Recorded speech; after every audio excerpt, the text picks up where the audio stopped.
right. With the whole round of applause, and we have so many people in the audience. I thought, when they were playing YMCA at 2 in the morning here, I'm thinking to myself, it's just gonna be the two of us. Well, there's more of us. I can't see much, but there's really nice to have the full house. So, you guys, you know exactly who I'm talking to. So I'm speaking with Zoltan Vardy, and who is better at introducing what he does than himself? So, Zoltan, please introduce yourself. Thank you, Julija. So my name is Zoltan Vardy, and I'm a startup mentor. I help B2B tech founders who are struggling with sales to sell and market their high-ticket products and services to enterprise customers. And I do that by teaching a sales and marketing blueprint that I created called the Launch Code. And it's something that's built on all of the experience and principles and tools and techniques that I've gathered over the course of my 30-year career, closing over $2 billion worth of B2B deals. And so it's something I'm sharing with startup founders across Europe now, about 200 different startups in 26 countries. That's impressive, and obviously we will be tapping all into your knowledge. But before we go on, obviously we're going to be talking about sales. I would like to ask the audience, how many of you have received irrelevant B2B sales and pitches umbrella? Can you put your hands up? See the show of hands. Okay, there. quite a few. So I assume that in this part of the region we're doing pretty well. Which brings me to the question. So you're from the US. Originally, yes. Yeah, you're now splitting your time living between the UK and Hungary. Mm-hmm. You recently spoke on the Pursuit of Scrappiness podcast with the guys from Latvia. Yeah. You're currently here in Riga. So do you have any observations in terms of how well this region is doing? What do you think about it? So I've had the opportunity to work in Central and Eastern Europe for a large portion of my career. In my kind of corporate background, I was actually in the media industry and the TV industry. I was CEO for a large broadcasting group and in the region, and also involved in various business development activities. So I think I've got a good context of both kind of in the corporate environment and also in the startup environment, which has been the focus of my work for the last 4 or 5 years. And I think broadly speaking, the general accepted principle is that this is a region full of amazing developers and technologists and product people, and less so in terms of sales and marketing knowledge and know-how. And I think there could be some historic reasons for that. Obviously the educational background, maybe the environment in which people grew up. But I think what's really critical to understand is that while that might be the case, it doesn't free founders from this region from the burden of learning how to sell and market, right? And I talk a lot about this, about the pain of sales, right? Of the importance of leaning into the sales and marketing process, not because it's, something that everybody has to do, but if you simply want to build a long-term sustainable business and you're a founder, even if you don't like sales, if you feel like it's just convincing somebody to buy something they don't really need, you actually have to lean into the process, because that's how you're going to be able to build and iterate your product to create product market fit and ultimately scale your business. So maybe let's talk a little bit more about the cliches and stereotypes of salesmen, because having worked with startups quite a lot, they say, well, we don't want to sell because the products are so good, people will come to ourselves. I think simply because a lot of salesmen, they have this interesting image, let's just put it that way, where they extremely push it, they're just trying to do that. So how do you become a good salesman without force-feeding your product? Yeah, so I'd say there are kind of 3 types of founders that I normally come in contact with. The first one are the types that you just described. If you build it, they will come, right? They're like, well, it's an amazing technology, everybody needs this, I'm just going to wait by the phone and see where it rings, or the email comes in. Then there are the folks who understand that selling is important, but they're just really uncomfortable with it, right? They feel like they have to convince somebody to buy something they don't need, and so they kind of push it off. And then there's the founders that actually understand that sales is important, realize it's something they have to get to know, but they just don't have the skills and the background and the process to follow to be good at it. And so obviously the first group is difficult to deal with because they just don't understand the fundamentals. The mindset shift that you have to take on, which I personally did, by the way, as well, is that selling is about solving problems, right? So the fundamental foundation of sales is creating a problem-solution connection. And if you think about this, we do this in our everyday lives all the time. Your knee hurts, you go to the doctor, hopefully to a knee doctor. You want to get a vacation, then you look for the type of destination that serves your travel needs. So we're doing it all the time, but somehow in a business context, people forget that. And so what I talk about a lot is and I think about some founders I've worked with. I worked with a founder out of Poland who was selling a technology solution to manufacturing companies. And he was really averse to this concept of like, I got to sell this thing. I'm like, look, if you want to expand your business, you want to grow your business, you got to do it. And what we managed to do over the course of our work together is really have him understand that by assuming that you're there to solve a problem, first of all, you take that issue out because that means you don't have to do business with everybody. You're doing business with people who want your solution, right? So it's not you're forcing them. And second of all, there are techniques you can follow to create that solution, make it very clear to your customer so that ultimately they feel like you're doing them a favor by offering this solution, right? And it's a completely different mindset. And I think that's something that a lot of founders I've worked with have had to understand in order to be successful in scaling their business. Okay, so would you say, though, that there is some sort of, secret sauce on how to do sales? Because we have a big mix of different startup founders. Some of them just started selling. Some of them have big sales teams. So what would you say would be the key for good sale? So, JJ, I'm about to reveal the secret sales button that you have to push in order to be great at sales. So I hope everyone's opening their notes. It's in the cost of admission, so I'm about to reveal it. No, if only life were that simple. My experience is that there are 3 fundamental things you have to get right in order to be successful in enterprise sales. And this mirrors some of the problems I discovered when I first started working with founders to identify ultimately the solution that I'm providing. And the first one is that you have to be able to focus your offer message so prospects understand what you're selling.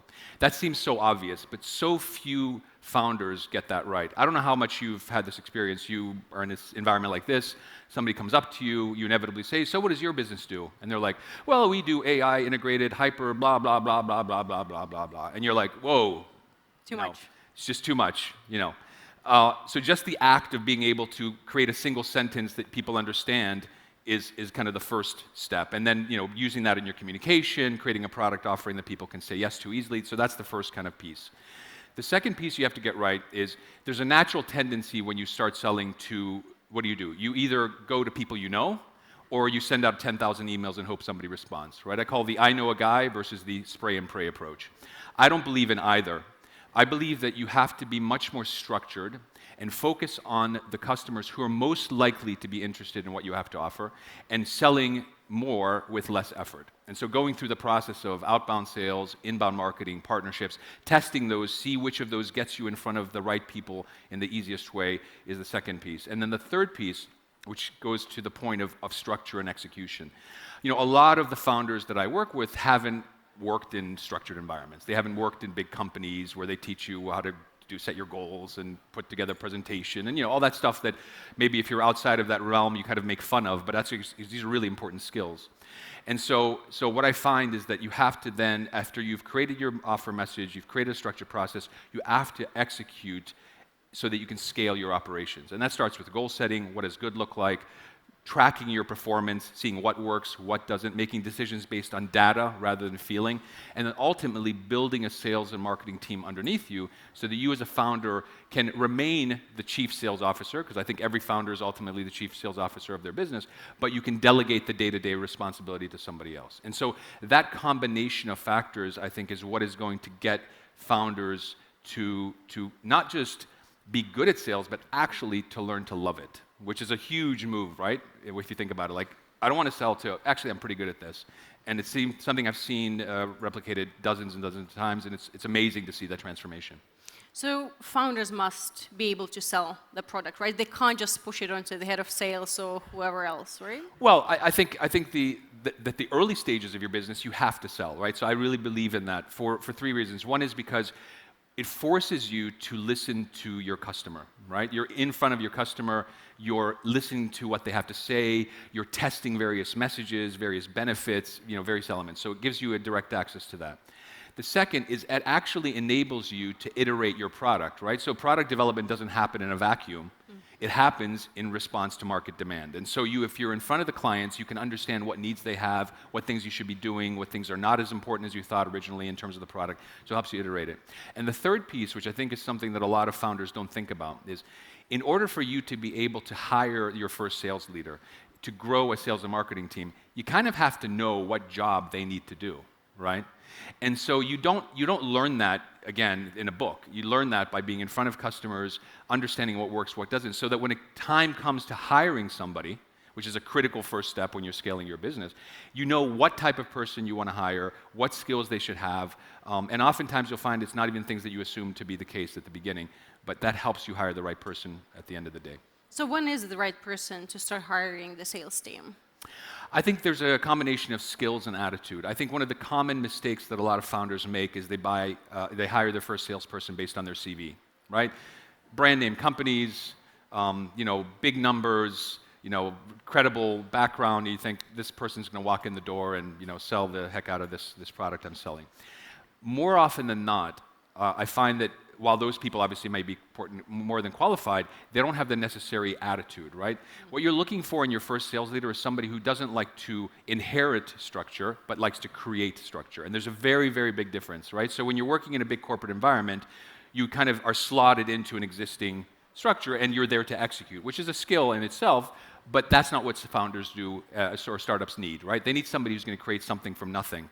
And in that sense, you're looking for a first sales leader who is much more lean forward, proactive, scrappy, and is just as happy sitting there at 12 midnight writing the presentation as they are to getting in front of a crowd of 500 people at a stage and selling the benefits of your service. And a lot of founders don't realize that until they hire their first person, then they end up hiring their second person.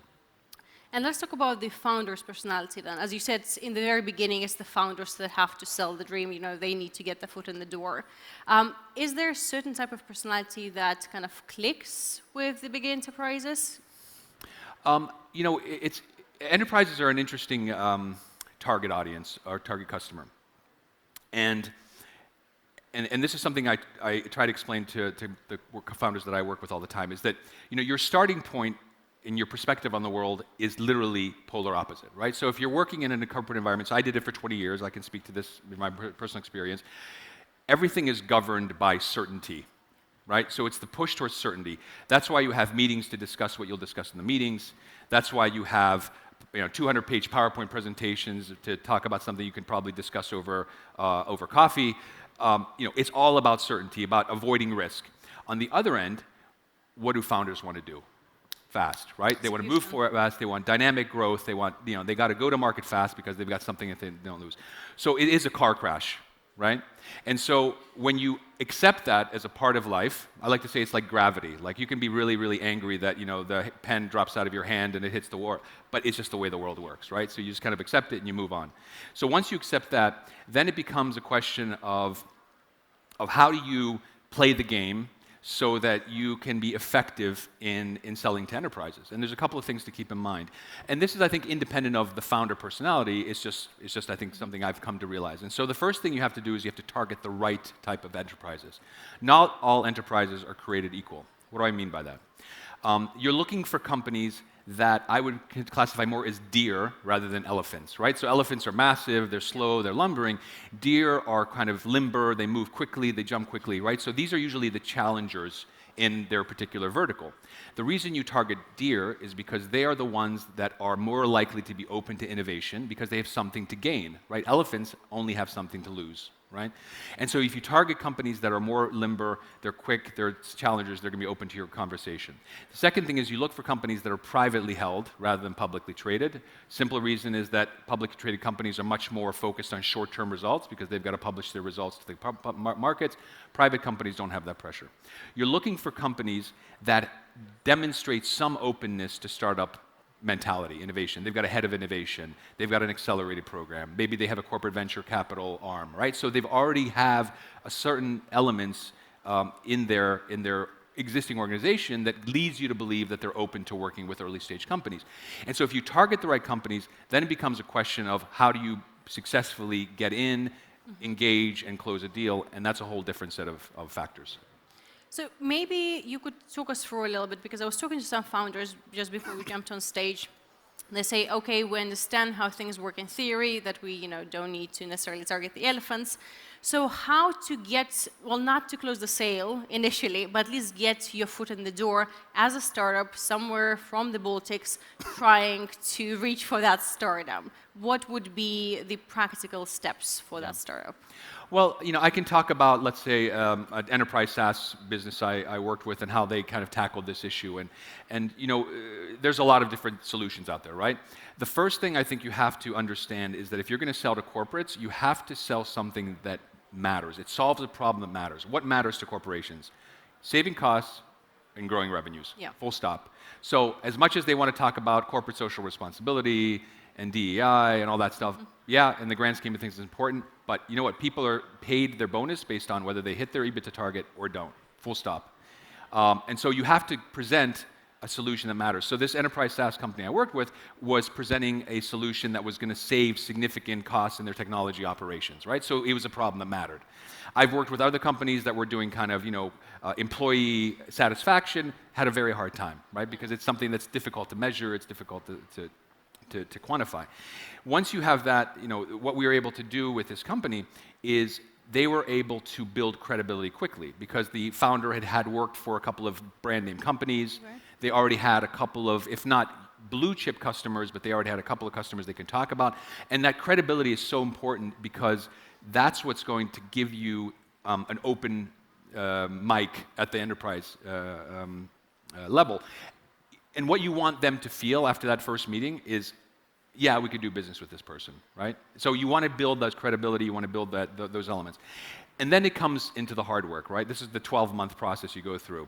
You have to find somebody inside the organization who acts as your internal champion.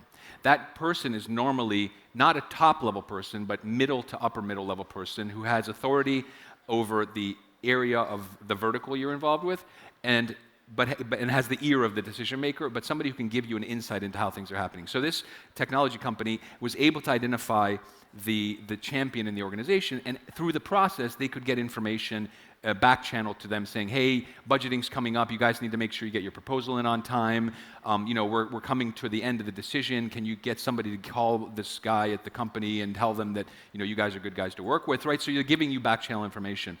And then ultimately what can really speed up the process is if you're able to identify partners who already have existing relationships. And so again, in this case, this company had a relationship with a supplier that had already in with this large company, and they were able to use that relationship to facilitate the sale. So you go through this process. It takes a while, right? So a minimum of 6 months easily can stretch to 18. But if you stick with it, the great thing is these enterprise deals are big. They look great on your website. They build credibility, and they're able to, give you the resources you need to scale your business. How easy is it to try and get to one of those kind of top companies without having worked with some of the companies? What if just the potential first client, right? You just come in, not necessarily with an idea, but with already working product, and just you're knocking on the door and no one's replying, but that's exactly what they need. You built it just for them. Yeah. Look, this is where the art of sales comes in, right? I think there's a certain amount of statistical stuff, kind of empirical stuff that you can do, but you've got to find the person in the organization who's going to listen. And it means digging through LinkedIn, it means digging through the PR releases, it's getting into looking at your network, who is the person that could maybe refer you to that person.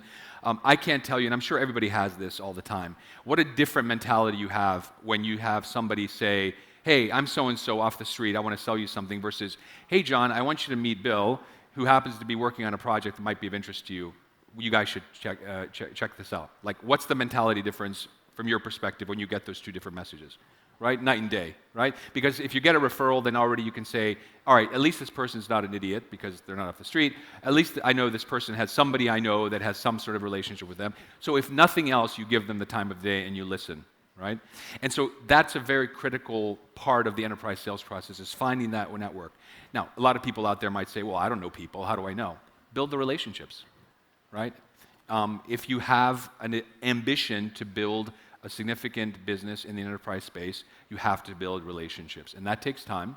But once you do, you'll find the network effect really, really help you in a major way. So what would be, I don't know, a couple of top 3 tips in terms of how to build those relationships, going to different events, trying to email them, offer them coffee? I assume that's very important. People do not have time for random coffees, but what would you say, how to get through that? Yeah. So I already mentioned one. So using referrals as a way to be introduced is certainly one of the most effective. Another is to give yourself a profile so that when people do a bit of research on who you are, they see who you are. LinkedIn is, I think, a tool that you cannot ignore if you're in the enterprise sales space. And frankly, if you're in the B2B space, you have to create a presence on LinkedIn. If you think about it yourself, when you meet somebody, what's the first thing you do? You either Google them or you go on LinkedIn, right? It's just a natural part of the world in which we live. So what are people going to find when they Google you? What are people going to find when they look on your LinkedIn? Is that profile going to reflect the solution you're providing? Is it going to indicate that you're an expert in your area because you've been posting regularly on topics of interest in that area? Is it going to show that you've got connections with other people in the industry? So you have to build your profile. Again, it's not an overnight fix, but you have to start somewhere. And the third thing I would say is, that's a great way, of course, to create a footprint, but if you go to events like this for your particular vertical or industry, it is a natural environment to build relationships, right? I mean, if you think about how many people you've had conversations with in the last 24 hours who you probably would have never met, just you wouldn't have crossed paths, and just walking up to somebody saying, hey, I'm so-and-so, what do you do? It's a perfectly natural thing. If you're walking down the street and somebody went to you and did that, you're like, whoa, does he have a gun, right? It's not like, it's not something that you would necessarily accept. So I think using these events as a way to build those relationships is great. Now, there could be some people out there saying, wow, this is a lot of work. Yeah, it's a lot of work, right? So this is not the 10,000 emails, AI-generated content that's going to get you a 1% response rate and get you on the phone. It isn't, but it's also a very different ticket size, right? You're not selling something for 20 euros a month. You're selling something for 20,000 euros a month, and it makes it much more worth it, right? So it is a process you have to go through. You mentioned AI, and I would not do the honor to AI if we wouldn't have spoken about it. Do you think that AI can help in any way with sales? Personalized messages, emails, or do you think that people should be quite smart in terms of how they use it and not expect miracles? I haven't decided yet whether AI is a good thing or not. I'm sure many of you have experienced the feeling that you get an email and it's like clearly not written by a person. Like it's very easy for me to determine whether something has been personally written or not, just the language use and the way that it's written. It actually, I do a lot of content on LinkedIn, so I get a lot of comments and stuff, and I can immediately spot when somebody's had an AI bot comment on my LinkedIn, because it really has nothing to do with it. It just praises me for being such a thought leader in my space, right? Which I feel really good about, but it doesn't really help me, in any way. And so that kind of turns me off, right? So in some ways, it's a kind of a counter effect in that actually doesn't help you. I think that if you are smart about it and you can at least segment the category of customers you're speaking to, and for that category you create some sort of AI-generated content that speaks to them specifically with some human editing, it could be a useful tool. But I certainly would not build my business on the back of, again, the proverbial 10,000 emails and hope somebody responds. That's something that I actually was speaking to a guy yesterday who was doing a presentation on this, so I'm kind of saying the opposite of what he's saying, but we agreed that for enterprise sales, it's not a really good tool. For what he would call high-velocity sales, which is like relatively small value, large-scale products that you need hundreds of thousands of customers to build, it could be a good tool. But to me, that's a numbers game, right? It's not really selling. It's more like some sort of technology gimmick. Okay, fair enough. Or hack. I'm worried that we have a couple of more minutes left, and there's a few more questions that I would like to raise with you. We here in the Baltics, I guess, try to, we use the Baltics as a sandbox to test out our product. But the dream is to go everywhere, to expand massively. What would be your tips in terms of expansion? Can you go everywhere right away? How would you approach that coming from this region? So I think international expansion is in the very DNA of startups, right? And by nature they're global, or certainly they should be global. And I would imagine an overwhelming majority of your products are software-based, so they can scale easily. I would say that there are kind of a couple of things I would keep in mind. So first is, I don't believe that this concept like, we can go everywhere at once works, because you just simply cannot focus your limited resources in so many places. So if I were you, I would choose 3 markets where you believe, based on some desk research, can be reasonably good for your product or service, based on the competitive set, based on alternatives, based on your own personal interest, language, like a lot of those things that could be, I think, somewhat rationally determined. Once you pick those 3 markets, I would then go to those 3 markets in person. I would set up a bunch of meetings. Maybe an event in that market is a good place to start. Set up meetings, start networking, build the relationships. And I would look to get my first sale with a local customer myself. For the same reason that you have to go through the pain of sales when you're building a business from scratch, you have to go through the pain of sales when you're building sales in a new market. So personally experiencing that, getting that first deal over the line. Then what I would do is I would start looking for partners who can represent your interests in that market. Let me give you a good example. So one of the companies I helped is a company called Dynamo Pricing. They basically have a technology tool that helps event organizers adjust the pricing of their tickets based on demand, right? So it's kind of a dynamic pricing model. And they were able to enter the UK market from Hungary simply by finding local event platforms that had reach with hundreds of event organizers in the UK and selling this tool through them. And they skyrocketed their business. Right? Another example, company I'm chairman of, a company called Antavo, which is a platform that helps companies with large loyalty programs to operate and run the loyalty programs. They work with big blue chip global companies. Their breakthrough in international expansion was they identified consulting companies who specialize in creating loyalty program concepts, and they presented themselves as the technology solution behind those concepts. And so they're able to scale that way. So partnerships are a really important part of the process. Excuse me. So partnerships, choosing the top 3 markets to go to, events, invites, coffees when relevant. Exactly. Okay, cool. And 2 more questions, so we're definitely wrapping up. The first one would be, what is your main advice for the founders here in the audience? The advice that no one can go on without. Well, just thinking about it got me so choked up, I'm tearing up here. I swallowed it. Such a great event, such a great conversation. I'm so overcome with emotion, I don't know how to explain this to you. I'm sorry, I got to get my throat cleared up here. 1 second. That's right. You guys will be able to catch Zoltan after this emotional conversation we're having anyway, so make sure you grab him. Try to articulate this. There he is. So I would say that following the same kind of 3 pillars I described earlier, I would make sure I tick off each of those boxes. Start with focusing your offer message. Every single person in this room should be able to explain to me in a single sentence what problem they solve, who they solve it for, and why they're better than the competition. Until you can do that, everything else will be much harder. Okay. Because you won't be able to focus your benefit, you won't be able to focus your target audience, you simply won't be able to focus your efforts. The second thing I would say is, once you have that, create a very, very easy product offering. One of the problems a lot of companies I work with have is they're saying, like, we can do everything. Well, this problem we'll solve, that problem we solve, we'll tailor our solution to whatever you need. That sounds really cool, like, oh, we're really personalized, but what it does is it extends your sales process immensely. Do this instead. Look at the solutions you've provided, find the one solution and the one structure and features that satisfies 85% of your customers, make that your middle package, offer an entry-level package that gets people into that, and a premium package that makes the middle package seem like a great deal.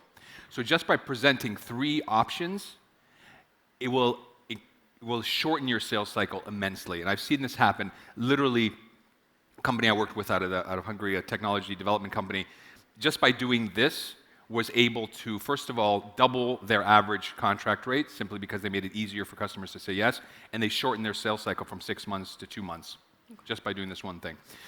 The other thing I would say is, once you have got that product offering in place, you've got the message, make sure that your sales and marketing materials present your solution from the perspective of the customer. If you all put your hand on your heart, if somebody goes to your website right now, what are they going to see? Is it going to be me, me, me, me, me? Or is it going to be this is your problem, this is why you want to solve it, and here's how we're going to help you solve it. Right? Fundamental shift, customer-first messaging. If you just do those three things, you're going to find already an amazing uptick in interest and engagement from potential customers, and then you get to go into structuring your sales process and scaling your operations. Okay, and just before we are getting kicked off stage by the next speaker, could you please let us know what's upcoming, where people can follow you, how can they work with you? So what I would recommend is if you use LinkedIn, which hopefully all of you do, please reach out, follow me, connect with me. I'm happy to engage with people that way. Also, I do want to make a special offer in this final few seconds to everybody in this room. One of the first things that I always work on with my clients is fixing their value proposition. I've created kind of a 5-step process to do that. So if you go to zoltanvardy.com, which is my website, /techchill, you will have access to a free 30-minute training plus a worksheet where you can actually do this process yourself for your business. And at the end, you'll have this single sentence that explains what problem you solve, who you solve it for, and why you're better than the competition. zoltanvardy.com forward slash TechChill. Okay, so make sure you get it. Thank you so much for the conversation, Zoltan. Thank you. It was a pleasure. Thank you very much.